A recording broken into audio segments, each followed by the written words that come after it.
किनागेन्द्रहाराय त्रिलोचनाय भस्मंगरागाय महेश्वराय नित्याय शुद्धाय दिगंबराय तस्मै नकाराय नमः शिवाय।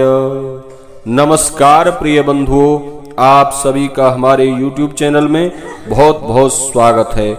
आज के इस वीडियो में आप श्रवण करेंगे श्रावण मास के दूसरे सोमवार को भगवान शिव की सोमवार व्रत की पवित्र पावनी कथा। तो कृपया चैनल पर नए हैं, चैनल को सब्सक्राइब कर लें, बेल आइकन को प्रेस कर दें, जिससे कि हमारे चैनल पर आगे आने वाले सभी वीडियो का नोटिफिकेशन आपको प्राप्त होता रहे। हम आपके लिए प्रत्येक व्रत और त्योहारों की शास्त्रोक्त जानकारी वीडियो के माध्यम से व्रत कथाएं आप तक पहुंचाते रहते हैं। वीडियो को लाइक अवश्य करें और कमेंट में ओम नमः शिवाय लिखना बिल्कुल ना भूलें। बंधुओं, भगवान शिव की कृपा प्राप्त करने के लिए श्रावण सोमवार का बड़ा ही महात्म्य हमारे शास्त्रों में बताया है। श्रावण सोमवार के व्रत से भगवान भोलेनाथ बहुत जल्द प्रसन्न होते हैं और अपने भक्तों के मन की मुराद पूरी करते हैं। भगवान शिव को इस दिन व्रतकर्ता को चाहिए प्रातः स्नान आदि करके श्वेत अथवा पीत वस्त्र धारण करके भगवान शिव के सम्मुख प्रातः काल सोमवार व्रत का संकल्प करें। संकल्प करके भगवान शिव की पूजा अर्चना यथाशक्ति और यथा सामर्थ्य जो भी सामग्री हमारे पास उपलब्ध हो भगवान को स्नान कराएं। भगवान शिव को पंचामृत से उनका अभिषेक करें, फिर उनको शुद्ध जल से स्नान कराएं और स्नान कराने के बाद वस्त्र, यज्ञोपवीत, चंदन, अक्षत, पुष्पमाला, धूप दीप, नैवेद्य आदि से भगवान शिव की पूजा अर्चना करने के उपरांत श्रावण सोमवार की पवित्र पावनी व्रत कथा श्रवण करें। तो एक बार प्रेम से कहिए, बोलिए शंकर भगवान की जय, पार्वती माता की जय। बंधुओं, एक समय की बात है, किसी नगर में एक साहूकार रहता था। उसके घर में धन की कोई कमी नहीं थी, लेकिन उसके यहाँ कोई संतान नहीं थी। इस कारण वह बहुत दुखी था। पुत्र प्राप्ति के लिए वह प्रत्येक सोमवार व्रत रखता था और पूरी श्रद्धा के साथ शिव मंदिर में जाकर भगवान शिव, माँ पार्वती की पूजा अर्चना करता था। उसकी भक्ति देखकर एक दिन माता पार्वती प्रसन्न हो गईं और भगवान शिव से उस साहूकार की मनोकामना पूर्ण करने का आग्रह किया। पार्वती जी की इच्छा सुनकर भगवान शिव ने कहा कि हे देवी, इस संसार में हर प्राणी को उसके कर्मों का फल मिलता है और इसके भाग्य में जो हो वह उसे भोगना ही पड़ता है। लेकिन पार्वती जी ने कहा, साहूकार की भक्ति का मान रखने के लिए उसकी मनोकामना पूर्ण करने की विशेष इच्छा जताई। माता पार्वती के आग्रह पर शिव जी ने साहूकार को बंधुओं पुत्र प्राप्ति का वरदान तो दिया, लेकिन साथ ही यह भी कहा कि इसके बालक की आयु केवल 12 वर्ष होगी।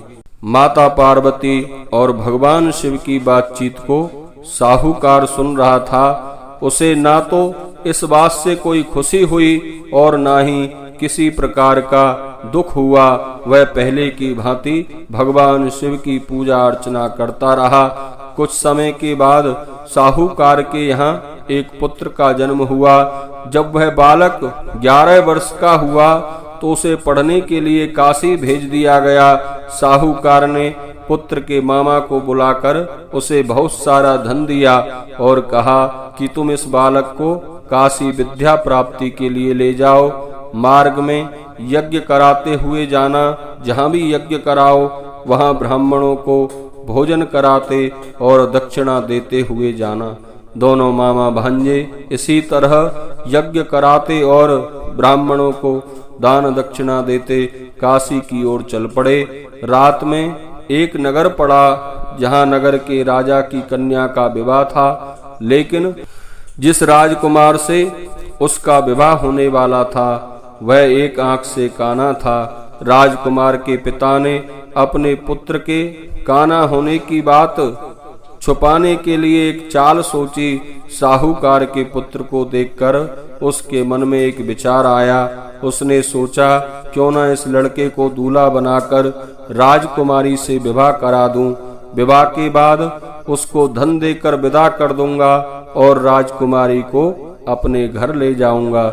लड़के को दूल्हे के वस्त्र पहनाकर राजकुमारी से विवाह कर दिया गया, लेकिन साहूकार का पुत्र बड़ा ही ईमानदार था। उसे यह बात न्याय संगत नहीं लगी। उसने अवसर पाकर राजकुमारी की चुन्नी के पल्ले पर लिखा कि तुम्हारा विवाह मेरे साथ हुआ है, लेकिन जिस राजकुमार के संग तुम्हें भेजा जाएगा वह एक आंख का काना है। मैं तो काशी पढ़ने के लिए जा रहा हूँ। जब राजकुमारी ने चुन्नी पर लिखी बातें पढ़ी तो उसे अपने माता पिता को यह बात बताई। जब राजकुमारी ने चुन्नी पर लिखी बातें पढ़ी तो उसने अपने माता पिता को यह सब बात बताई। राजा ने अपनी पुत्री को विदा नहीं किया, जिससे बारात वापस चली गई। दूसरी ओर साहूकार का लड़का और उसका मामा काशी पहुंचे और वहां जाकर उन्होंने यज्ञ किया।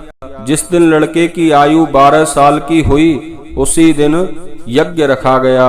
लड़के ने अपने मामा से कहा कि मेरी तबीयत कुछ ठीक नहीं है। मामा ने कहा, तुम अंदर जाओ और अंदर जाकर विश्राम कर लो।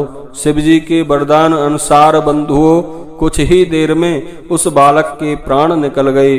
अपने मृत भांजे को देख उसके मामा ने विलाप शुरू किया। संयोगवश उसी समय भगवान शिव और मां पार्वती उधर से जा रहे थे। पार्वती ने भगवान से कहा, स्वामी, मुझे इसके रोने का स्वर सहन नहीं हो रहा है। आप इस व्यक्ति के कष्ट को अवश्य दूर करें। शिवजी मृत बालक के समीप गए तो वह बोले कि यह उसी साहूकार का पुत्र है जिसे मैंने 12 वर्ष की आयु का वरदान दिया था। अब इसकी आयु पूरी हो चुकी है, लेकिन मात्र भाव से विभोर माता पार्वती ने कहा कि हे महादेव, आप इस बालक को और आयु देने की कृपा करें, अन्यथा इसके वियोग में इसके माता पिता भी तड़प तड़प कर मर जाएंगे। माता पार्वती के आग्रह पर भगवान शिव ने उस लड़के को जीवित होने का वरदान दिया और शिव जी की कृपा से वह लड़का जीवित हो गया। शिक्षा प्राप्त करके लड़का मामा के साथ अपने नगर की ओर चल दिया। दोनों चलते हुए उसी नगर में पहुंचे जहां उसका विवाह हुआ था। उस नगर में भी उन्होंने यज्ञ का आयोजन किया। उस लड़के के ससुर ने उसे पहचान लिया और महल में ले जाकर उसकी खातिरदारी की और अपनी पुत्री को भी विदा किया। इधर साहूकार और उसकी पत्नी भूखे प्यासे रहकर अपने बेटे की प्रतीक्षा कर रहे थे। उन्होंने प्रण कर रखा था कि यदि उन्हें अपने बेटे की मृत्यु का समाचार मिला तो वह भी प्राण त्याग कर देंगे, परंतु अपने बेटे के जीवित होने का समाचार पाकर वह बेहद प्रसन्न हुए। उसी रात भगवान शिव ने व्यापारी को स्वप्न में आकर कहा, हे श्रेष्ठी, मैंने तेरे सोमवार के व्रत करने से और व्रत कथा सुनने से प्रसन्न होकर तेरे पुत्र को लंबी आयु प्रदान की है। इसी प्रकार जो कोई सोमवार व्रत करता है, कथा सुनता और पढ़ता है, उसके सभी दुख दूर हो जाते हैं और समस्त मनोकामनाएं पूर्ण होती हैं। बोलिए शंकर भगवान की जय, पार्वती माता की जय।